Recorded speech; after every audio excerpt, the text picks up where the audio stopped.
Hello दोस्तों, मैं हूं एक्स मुस्लिम स्पार्टिकस और आप देख रहे हैं अपना यूट्यूब चैनल।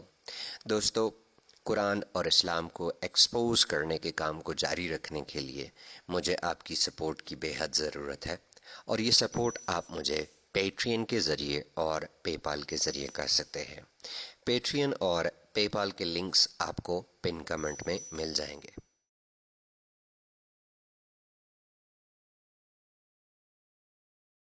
हेलो दोस्तों, आज हम जिस टॉपिक पर बात करने जा रहे हैं वो है मोमिनों की बुज़दिली और सलमान मोमिका के बारे में। सलमान मोमिका के बारे में कौन नहीं जानता।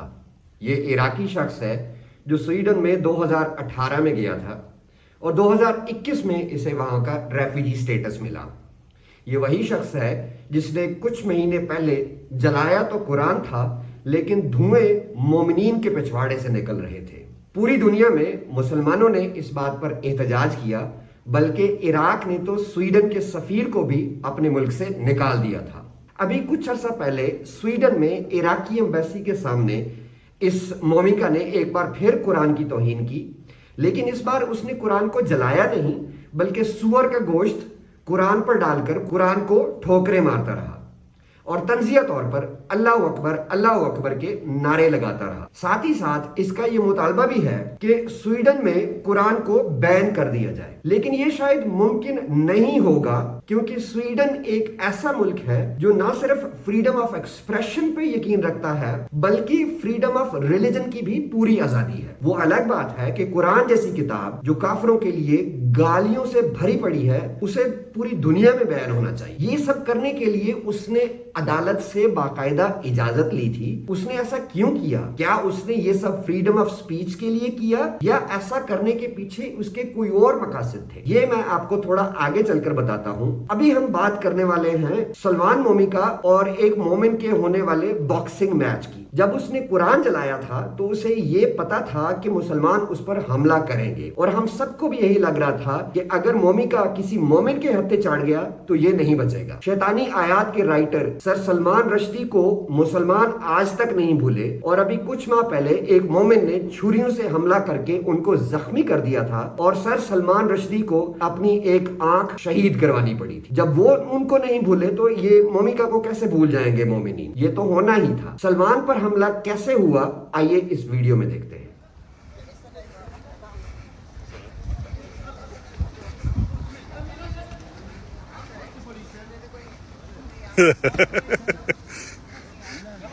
MMA fight. اضرب فيك ليش خايف ابن المط اضرب لو بس شاطر على الناس اضرب اضرب بعدين اضرب ابن المط بعدين دير بالك اضرب لو انت تضرب دير بالك اضرب عليته.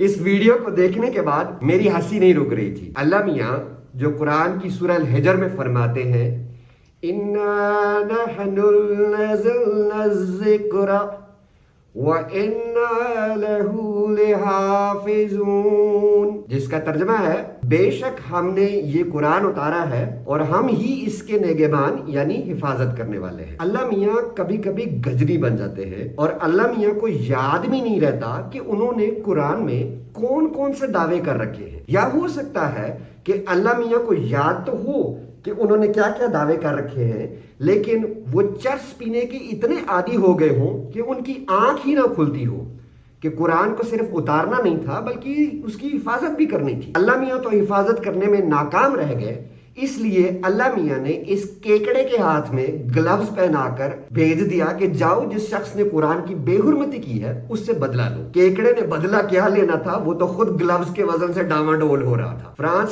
स्वीडन, डेनमार्क या इस तरह के यूरोपीय मुल्कों में जब फसादात होते हैं या जब मुसलमान इन मुल्कों पे इस तरह के हमले करते हैं तो वो असल में अपना ही नुकसान कर रहे होते हैं। इसलिए अब अक्सर वेस्टर्न कंट्रीज ने अपने इमिग्रेशन सिस्टम को बहुत सख्त कर दिया है ताकि इन आतंकवादियों को थोड़ा रोका जा सके। और जब इस तरह के कवानीन बनते हैं तो मोमिनीन फिर विक्टिम कार्ड और इस्लामोफोबिया करना शुरू कर देते हैं। आपको शायद याद होगा कि कुछ साल पहले चाचा ट्रंप ने कुछ मुस्लिम ममालिक के वीजे बंद किए, तो हर तरफ से चाचा ट्रंप को इस्लामोफोबिया, इस्लामोफोब के इस तरह के ताने दिए जाते थे। دوسری بات یہ ہے کہ یہ اس طرح کی حرکتیں صرف یورپی ملکوں میں ہی کر سکتے ہیں کیونکہ ابھی تک ان کو ٹالریٹ کیا جاتا ہے اور وہ ملک ان مومنینز کو تھوڑا ٹالریٹ بھی کر رہے ہیں۔ یورپی ملکوں کو اسرائیل سے سیکھنا چاہیے کہ ان مومنینز کے ساتھ ڈیل کیسے کرنا ہے۔ اسرائیل کے ذکر سے یاد آیا، اگر کسی کو انٹرسٹ ہو کہ مومنین اسرائیل میں کیسے کیسے گل کھلاتے ہیں تو نیٹ فلکس پر ایک سیریز ہے فودا کے نام سے، وہ ضرور دیکھیے گا۔ آخر میں آپ کو بتاتا چلوں کہ مومے کا قرآن جلانا یا قرآن کی بے حرمتی کرنا فریڈم آف ایکسپریشن یا فریڈم آف سپیچ کے لیے نہیں کر رہا، بلکہ آبزرور کی رپورٹ کے مطابق وہ ایک وار کرمنل ہے اور اس نے عراق میں کافی سارے وار کرائمز کیے ہوئے ہیں اور اس وقت اس کا کیس چل رہا ہے سویڈش نیشنلٹی حاصل کرنے کے لیے۔ مومن جب اس طرح کے حملے کرتے ہیں تو اصل فائدہ مومکا کا ہی ہوتا ہے کیونکہ نیشنلٹی کے لیے اس کا کیس اور سٹرونگ بن جاتا ہے اور وہ کہہ سکتا ہے کہ دیکھیں جی سویڈن میں میرے ساتھ یہ ہو رہا ہے، اگر مجھے عراق واپس بھیج دیا تو وہاں پر تو مجھے لٹکا دیا جائے گا، مار دیا جائے گا، جلا دیا جائے گا۔ ملتے ہیں کسی اور ویڈیو میں کسی اور ٹاپک کے ساتھ، تب تک کے لیے اپنا بہت سارا خیال رکھیں۔